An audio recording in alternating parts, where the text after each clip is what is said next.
இந்தியாவோட சிறந்த screen play ரைட்டரான ஆபவனனோட master piece படங்கள் என்னலாம் தெரியுமா? லிஸ்ட்ல நம்ம ஃபர்ஸ்ட் பார்க்க போறது ஊமை வெளிகள். இது ஒரு கதையா இல்ல உண்மை சம்பவமா அப்படின்னு நம்மளே வியந்து பார்க்குற அளவுக்கு இருந்திருக்கு. 1986ஆம் ஆண்டு வெளிவந்த ஊமை வெளிகள் படம் தமிழ் சினிமாவில் மிகுந்த உண்மை உணர்வுகளை கொண்ட படமா இருந்திருக்கு. விஜயகுமார், ஸ்வேதா, சுதாகர், சரத்பாபு அப்படின்னு நிறைய பிரபலங்கள் இந்த படத்துல நடிச்சிருந்தாங்க.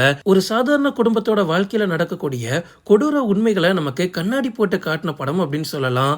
ஆபவனனோட எழுத்து, நுணுக்கமான உணர்ச்சி காட்சிகள், வாழ்க்கையோட கடுமையான தருணங்களை வெளிப்படுத்திய தருணம், இது எல்லாமே இந்த படத்தை மற்ற படங்கள்ல இருந்து ரொம்ப வேறுபடுத்தி காட்டியிருக்கு. பார்வையாளர்கள் இந்த படத்தை பார்த்துக்கிட்டு நாங்க ஒரு படம் பார்த்த மாதிரி இல்ல, ஒரு உண்மை சம்பவத்தை கேட்ட மாதிரி இருந்துச்சுன்னு சொல்லியிருக்காங்க. அந்த அளவுக்கு 1980களில் மிகப்பெரிய தாக்கத்தை இந்த படம் ஏற்படுத்தியிருக்கு. இந்த படத்தின் மூலமா ஆபவனன் தனது நிகழ்கால சமூக சிக்கல்களை ரொம்ப எளிமையாகவும் ஆழமாகவும் கையாளக்கூடியவர் அப்படின்ற பெயரை வாங்கினாரு. லிஸ்ட்ல நம்ம அடுத்து பார்க்க போறது செந்தூர பூவே. செந்தூர பூவே படம்லாம் இப்ப போட்டாலும் கண் இமைக்காம பார்க்க முடியும். அந்த அளவுக்கு ஒரு மிகுந்த தாக்கத்தை ஏற்படுத்தின படம் செந்தூர பூவே அப்படின்றது 1988ஆம் ஆண்டு வெளியாகி இருக்கு. ராம்கி மற்றும் விஜயகாந்த் கூட்டணி அப்ப ரசிகர்கள் மத்தியில மிகப்பெரிய எதிர்பார்ப்பை ஏற்படுத்தியிருக்கு.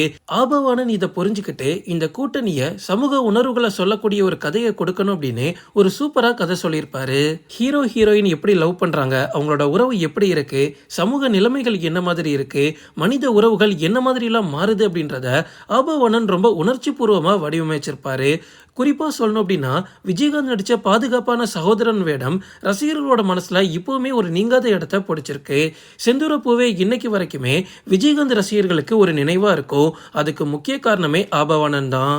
லிஸ்ட்ல நம்ம அடுத்து பார்க்க போறது இணைந்த கைகள். ரெண்டு ஃப்ரெண்ட்ஸோட மன போராட்டத்தை ரொம்ப சூப்பராகவே எழுதியிருப்பாரு ஆபவானன். 1984 இந்த படம் ரிலீஸ் ஆகியிருக்கு. ராம்கி, அருண் பாண்டியன் ரெண்டு பேரும் இந்த படத்துல முக்கியமான கேரக்டர்ல நடிச்சிருப்பாங்க.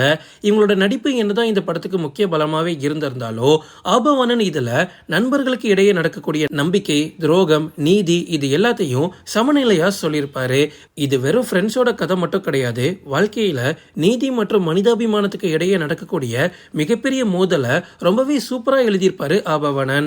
லிஸ்ட்ல நம்ம அடுத்து பார்க்க போறது கருப்பு ரோஜா. இப்படி ஒரு கதையை 90ஸ்லயே எழுதியிருக்காரு அப்படின்றதெல்லாம் மிகப்பெரிய ஆச்சரியம் தான். தமிழ் சினிமாவில் ஹாரர் அப்படின்னா பேய் கதைகள் அப்படின்னு நம்ம சொல்லிடுவோம். ஆனா ஆபவனன் அதையும் கடந்து போய் கருப்பு ரோஜா மூலமா சைபர் ஹாரர் அப்படின்ற ஒரு புதிய முயற்சியை 90ஸ்லயே பண்ணியிருக்காரு. இந்த படம் அந்த காலத்துல வியப்பூட்டுற அளவுக்கு ரொம்பவே நவீனமா இருந்திருக்கு. இணையம், தொழில்நுட்பம், மனித மனம் இது எல்லாத்தையும் ஒன்னோடு ஒன்று மோதுற மாதிரி ஒரு புதுமையான கதையை உருவாக்கியிருந்தாரு. கருப்பு ரோஜா படத்தின் மூலமா ஆபவனன் புதுமை மற்றும் சமூக எச்சரிக்கை இந்த ரெண்டையுமே ஒரே நேரத்தில் சொல்லியிருப்பாரு. இப்போ இருக்கக்கூடிய படங்களை அட்வான்ஸ்டு படங்கள் அப்படின்னு நம்ம சொல்லிட்டு இருக்கோம். ஸோ இந்த கருப்பு ரோஜாவை பார்த்துக்கிட்டு நீங்க முடிவு பண்ணுங்க. லிஸ்ட்ல நம்ம அடுத்து பார்க்க போறது காவிய தலைவன். காவிய தலைவன் படத்துல ஆபவானன் சினிமாவையும் நாடகத்தையும் ஒன்னா சேர்த்து ஒரு கலைஞனோட வாழ்க்கையில என்ன மாதிரி போராட்டங்கள்லாம் இருக்குன்னு அவ்வளோ சூப்பரா வெளிக்காட்டியிருப்பாரு. இந்த படத்துல பானுப்பிரியா டபுள் ஆக்ஷன்ல நடிச்சிருப்பாங்க. உண்மையாவே ஒரு வேற லெவல் ஆக்டிங்கா இருக்கும்.